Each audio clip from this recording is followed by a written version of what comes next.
everybody. Welcome back to another episode of Much Ado About Board Games. I'm Melanie. And I'm Monte. And today we're going to talk about a trio of cat games by Aza Chen.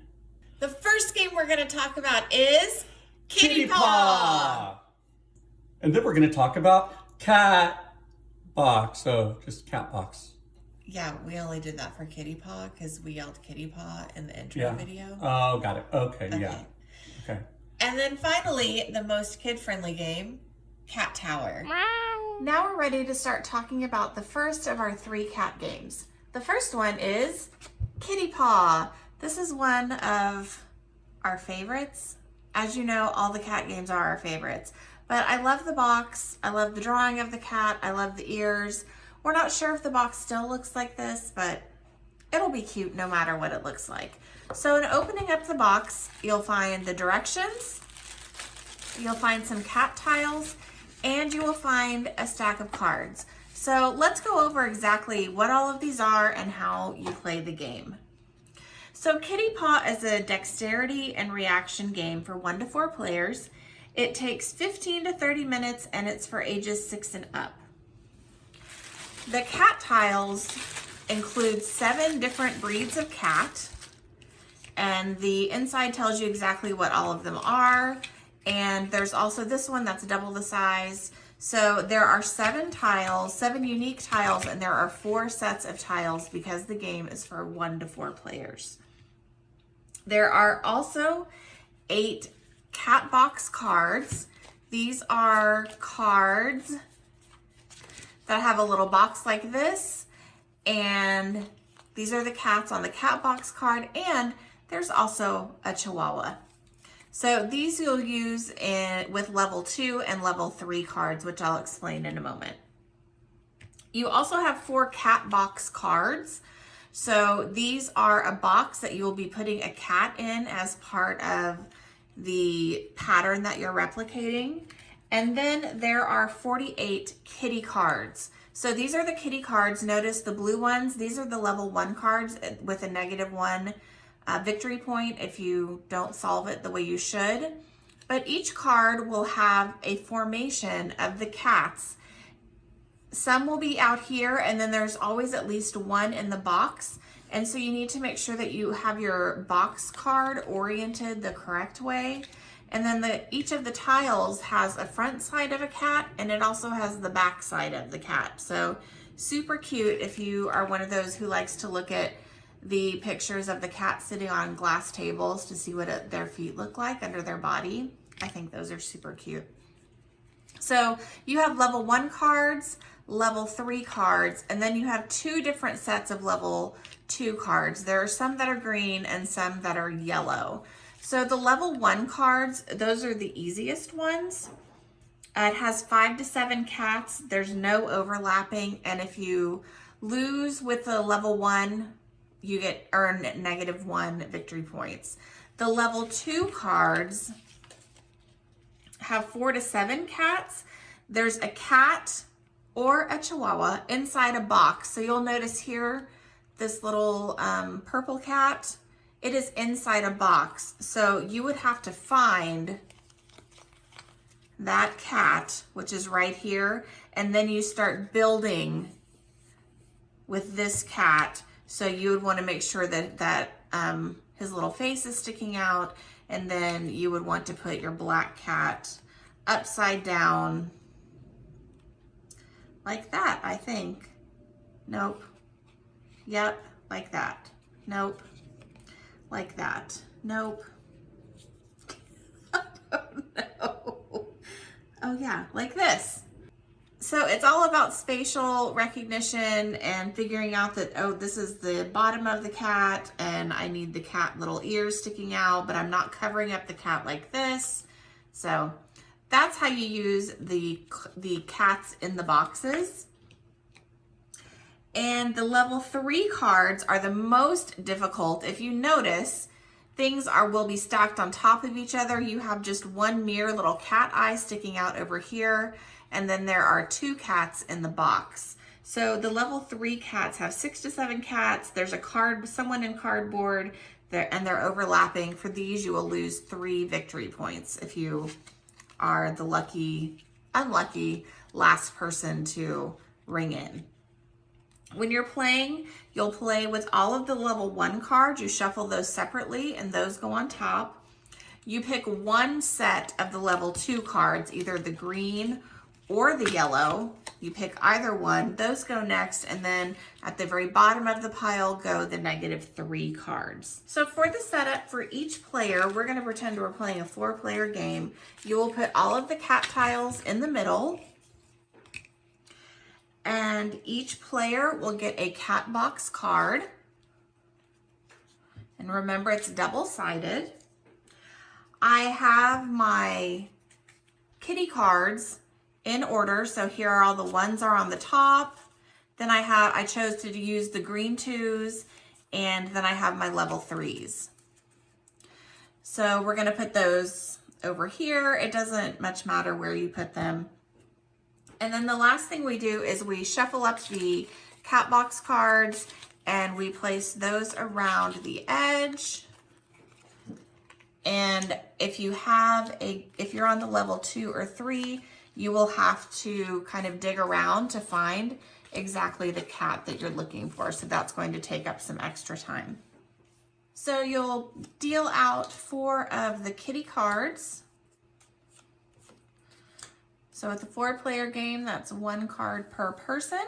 You'll notice that on the little paw, it has a number. That's how many victory points you'll get if you get your cats in the correct formation. Okay, so now you're ready to get started. And the first thing that you do is that each person will put 1 palm out in a group, so like this. And then to start the game, you all say, Kitty Paw. And then you grab a card. You start hunting for the kitties that you need.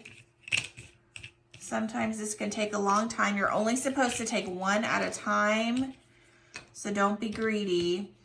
And then once you have these, you would start assembling your cat creation. So because I usually like to start with the box, so I'm just going to move those over and just give you a quick look, very quick, because it will probably take me a long time to just even place this one. So this is my upside down cat, and you'll notice he's in the right order, and then I would put the rest in the order too. So as soon as you have your creation finished, you have to use the lucky cat sign, which is your hand like this. I know you've seen them where they raise their hand up and down. You hold your hand out in the middle and you say, meow. That signals to the rest of the players that it's the end and they have to put down all their cards. They also have to make the lucky cat symbol, and the first person to clap paws with the original meower, they're good. But if you are the last person to make that gesture and clap their paw, you have to take your card and you get wah wah, a negative victory point or points depending on what level you are. Then you also need to double check the original meowers situation and make sure that they have followed exactly what is on their card. And if they haven't, then they will be the one who gets the negative victory point. So setup for the next round is exactly the same. You put any unused cat cards to the side. You deal out 4 more. You make sure all the cat tiles are in the middle. If you need to, it gets a little bit messy. So sometimes you just have to, put things back in order. And then you put your hands back in, kitty paw, and you move on to the next round. The game ends when one person has 5 positive kitty cards. So you add up your positive victory points, you subtract any negative victory points, and the person who has the highest score is the winner. And that's how you play Kitty Paw. Okay, we have the table all set up for gameplay. So I'm Melanie. I'm Monte. And I'm Matt. And we're ready to get started. So at the beginning, we have to put our palms out and we yell out, Kitty Paw!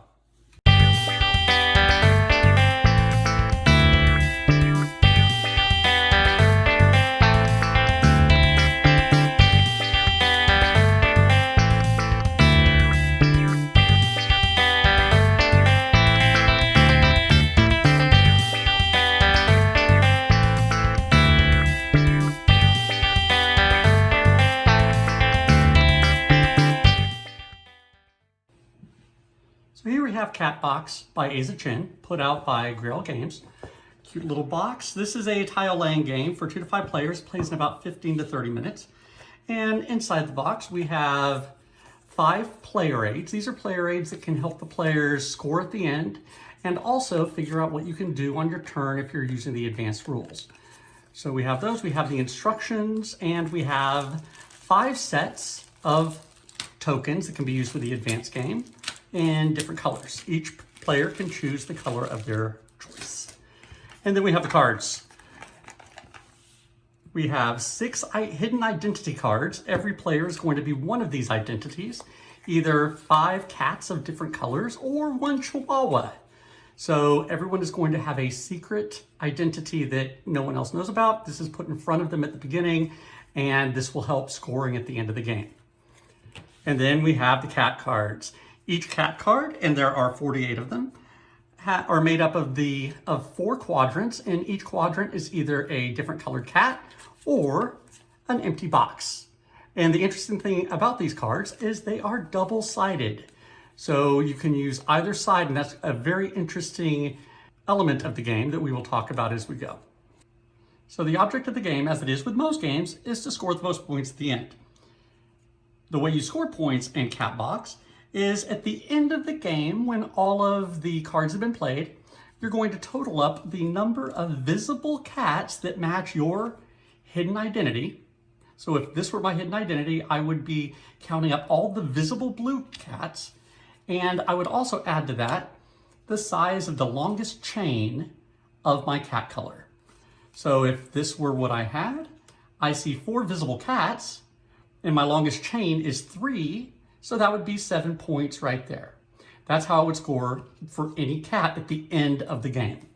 Now, if I had the Chihuahua, notice there are no Chihuahua cards out there. Their Chihuahuas are not in the boxes. You are going to score at the end 1 point for every empty box that's visible at the end of the game, plus 2 points for every group of 3 cats. Exactly 3 cats. So this little group here of blue would give me 2 points, and that empty box would give me 1 point. So if I had the Chihuahua as my hidden identity, I would have 3 points right there. So that's the way scoring works at the end of the game. Setup for the game is simple. Take the 48 cards, give them a shuffle, and you're going to remove a certain number of cards based on the number of players you have in the game. For a 2-player game, you're just going to get rid of 1 card. If you're playing a 3-player game, you're going to get rid of 2. If you're playing a 4-player game, you're going to get rid of 3 cards. And if you're playing with a 5-player game, you're only going to get rid of 2 cards back again. So those cards are going to be removed from the game and put back in the box, not used for the game. And then every player is going to draw their starting hand. If you have 2 players or 3 players, every player is going to choose 2 cards. If you're playing with 4 or 5, each player is only going to select 1. When you draw your cards, you're going to pull them up into your hand and hold them like so. This way, the side that's facing you is the private side, and the side that is facing out is the public side. This is going to be important, so you must always hold your cards so that the other players can see the backs of the cards. Because remember, both sides have playable cats. On your turn, you just pick a card, and you can choose either one of the 2 cards that are facing you, or you can choose one of the sides that you see facing you from the opponent's cards. So you really have, if you're playing a 3-player game in which each player has 2 cards, you have 6 cards to choose from. The 2 in your hand, or any of the 4 cards from the other players from the backs of their hands. So on your turn, you're just going to take the card that you selected and play it to the table. If you're the first player to place a card, no biggie, just place it in the middle. Thereafter, you have some guidelines that you have to follow. You look at the card that you were playing, the side that is facing up, and you see how many empty quadrants you have. The cards are going to either have 0 empty quadrants, completely filled with cats, or 1 empty quadrant, which is exactly 3 cats. Those are the 2 types of cards that you're going to see. If you're placing a card that's filled with cats, you can cover up exactly 1 quadrant that is exposed. And that is your entire turn. You cannot place a tile next to where it's not covering a quadrant, and you can't do anything else other than cover exactly 1 quadrant. If you're placing a card that has an empty quadrant, such as this empty box down here, then you can cover 1 or 2 quadrants. This is absolutely legal, as is this, or even this, but however, you cannot do anything like this. That's covering 3 quadrants, and that is not allowed when you're playing this card. Once you have played a card, you just draw a card to replace it in your hand. And then it goes around the table until everyone keeps going until all the cards have been played at the table. And when that happens, you're going to go ahead and score and see who wins. And if you're playing with the advanced rules, it just adds one little wrinkle that doesn't change anything else about the game. Each player is going to get 5 advanced player tokens. These tokens all come in player colors. Each player is going to get 5 of their color. Notice the player color does not correspond with the color, or doesn't necessarily correspond with the hidden identity card. The colors are chosen by preference, and of course these are hidden. Each token gives the player a special power. For instance, the Yummy Fish token. If you play a Yummy Fish token on your turn, and you can play this at the beginning of your turn, or after you have drawn a card, you can take one of the cards in your hand, and you can then take it, place it down in front of you, put the Yummy Fish token on it, and save that for later. Then you can draw the replacement. The Toy Mouse is after you play 1 cat box card normally, you can use this token to take 1 uncovered cat box card from the play area and immediately place it somewhere else. It still has to be played legally with the rules that we discussed. I'm taking something that's uncovered and moving it somewhere else. If I use the Cat in the Box token, the Cat in the Box token lets me put this on any quadrant anywhere out here. And that means that until the next time it comes around to that player's turn, no one can play in any of the quadrants that are surrounding this Cat in the Box. This cat protects this 3x3 9 square area until that player's turn comes back around. When it's that player's turn the next time, they start their turn by bringing this back. An important thing to know is that each token, once they are used, they are out of the game. These are one-time use only. If you use the stacking token on your turn, then you can break one of the rules we already established. If you wish, you can now take a card and cover any number of quadrants on that card, or any number of quadrants on the table, but you have to follow the simple rule of you cannot cover 4 cats. That's it. So for instance, I can play this here, even though that covers 3 quadrants, it's covering 3 cats, so this is a legal move. I can also even put it straight on top of this card here. It's covering 4 quadrants, but it's only covering 3 cats. And finally, there's the Cat Paw token. If you play a Cat Paw token on your turn, then that just means you get to play a second card after you have placed your first, following the exact same rules that you usually follow. However, you cannot draw your replacement card before playing the second. So you're playing 2 cards back to back, and then you redraw after that. And scoring, as I said earlier, is simple. You reveal at the end of the game, after all cards have been played, your hidden character. You count up how many visible cats you see of your color, in which case this on blue, there's 5. You take the longest chain of connected blue cats, only orthogonal, not diagonal. And in this case, you have 3. So I would take my 5, add the 3, which is the length of my longest chain, add them together, and that would give me, of course, 8 points. You also, if you're playing with the advanced rules, for every token that you have left over that you did not use, you're going to get a point for each token. You add those together, and that's going to be your final score. Whoever has the most points wins the game. If at the end of the game, the score is still tied, the tiebreaker goes like this. The first tiebreaker is whoever has the Chihuahua card wins the game, if it's tied. If no one has the Chihuahua card that's part of the tie, then it's whoever has the longest chain of cats. So in this case, definitely out there, blue would have the longest chain, and blue would win the game. And that's the game of Catbox.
this is what our final board game looked like after we played all of our cards. So now it's time for scoring.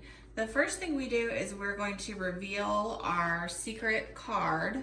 I was pink. I was blue. I was purple. So now we're going to go about scoring. Since Matt started, we're going to score his first. And Monty's going to walk us through the scoring.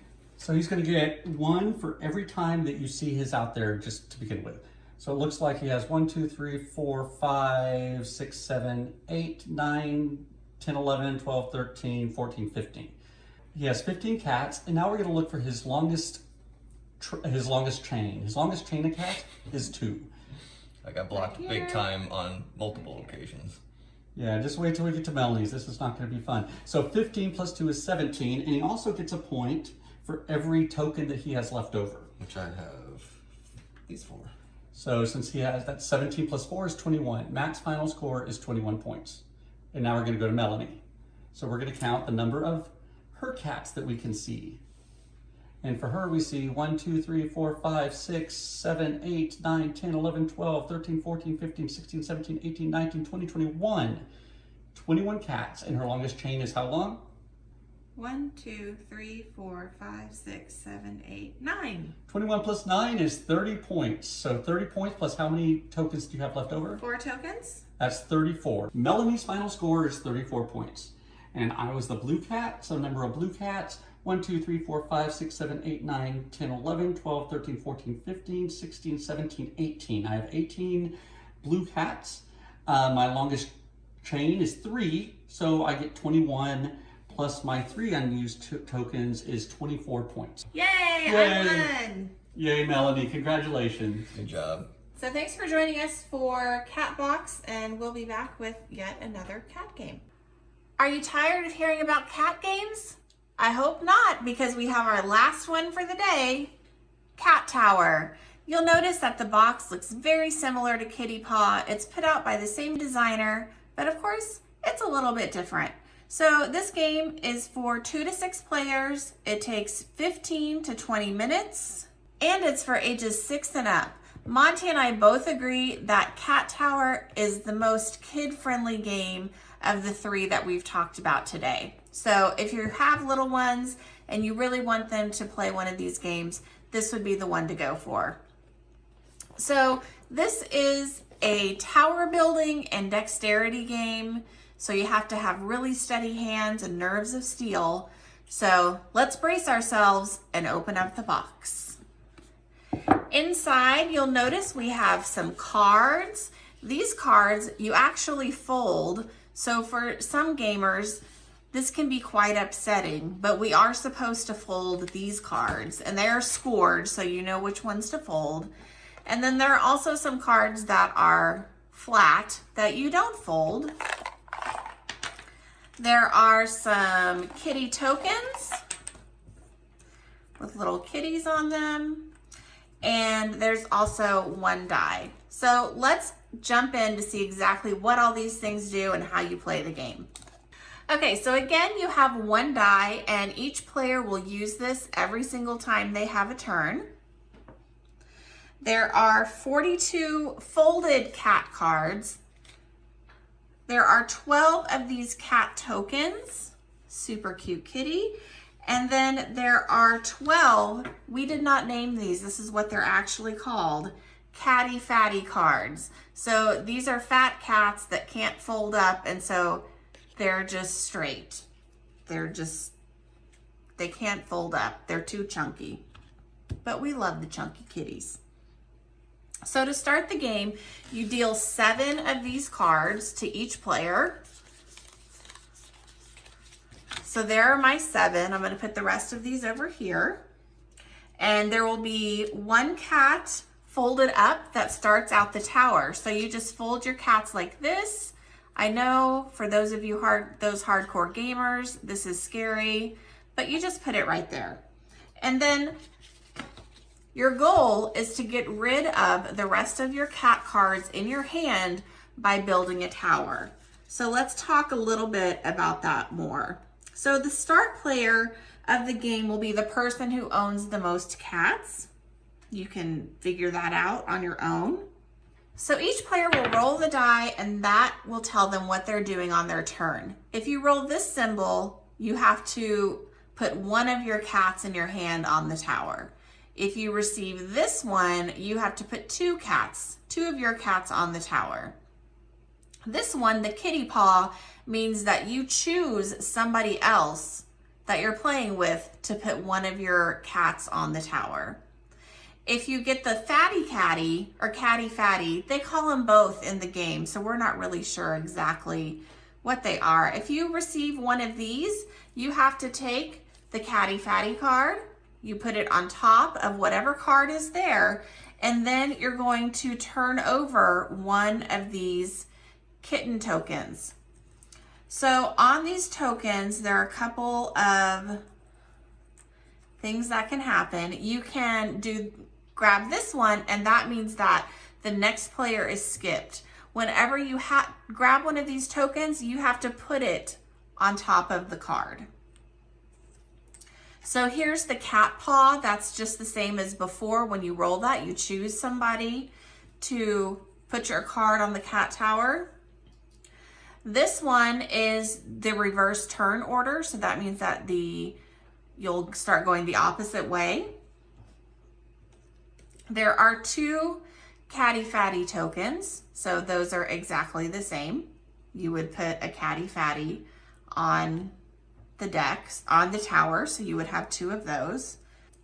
This is the cat belly card. If you pick this one, the next player in the round will have to put their cat on the tower upside down. So to do that, you just place it like that upside down. Okay, but then their turn is over, so they don't really get to have a choice of what they're going to do. Then the last one is all cats are equal. So that means anyone who has cards left in their hand, whether you have one card or if you still have 7 cards, they all go into one pile, they're put together, and then they're dealt out again. So if you have a lot of cards, you'll end up with fewer cards, but if you only have 1 or 2 cards, you're gonna end up with more cards. So it could help you, it could hurt you. But those are all of the tokens that you could pull if you roll a Catty Fatty. The other one is the dried fish. That's basically the same as the cat belly. So you would just put your card on the tower upside down. So that's what all of these do. So the first thing you do, you roll the die, and we would have a Catty Fatty. So we'd put that on. I would pick a token, and it's this one. Oh, it's another Catty Fatty, so that goes on there. Then we'd put a Catty Fatty on there. Oh, I got the belly rub, so I put the cat on there upside down. And then, oh, so the next person would now have to put their cat right side up, and they put it like this. And you see it's getting a little bit wobbly. So let's talk about what happens with this tower as we go around.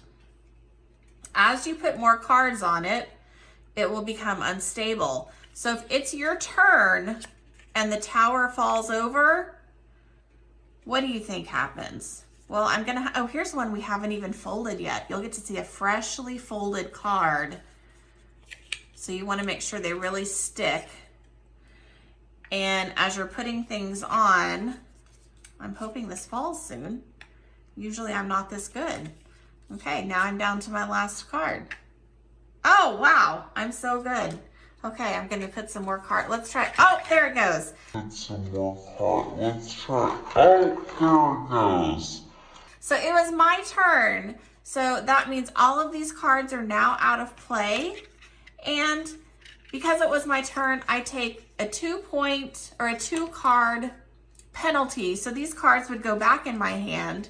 And since we had some Catty Fatties on here and the token fell, that means I take an extra card. So you would have 2 to 3 cards of penalty, and the rest just go out of the game. And then you go with the next person and they start the tower all over. So it's okay if it falls. It's not devastating in that you have to take all of the cards, but you do have to take between 2 and 3 cards. So you keep going until somebody is out of cards. And when you're out of cards, that person is the winner of the game. So it ends very quickly and it's a lot of fun. And we hope that you guys like it just as much as we do.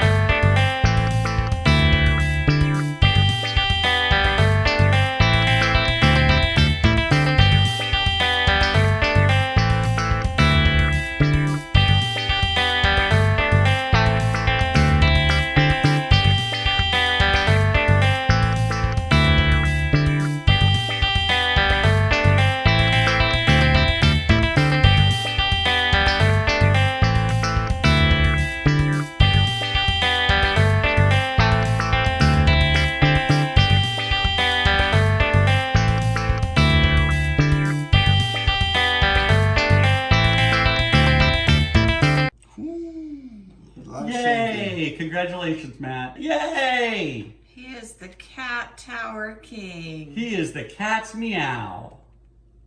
Thanks everybody for joining us for this episode of Much Ado About Board Games, where we showed you how to play Kitty Paw, Cat Box, and Cat Tower. Hope to see you next time.